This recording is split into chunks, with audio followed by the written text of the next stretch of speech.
Here I've got LG Q60 and let me show you how to activate LED notifications on the following device. So at first you have to open the settings, then pick General, now locate and open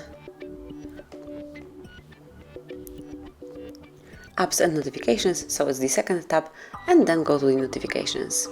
And here if you'd like to activate LED notification, if it's not active, just tap on the switcher and now it will blink once you receive any notification. So this is it. Then if you'd like to turn it off, just click here and it will be no longer active.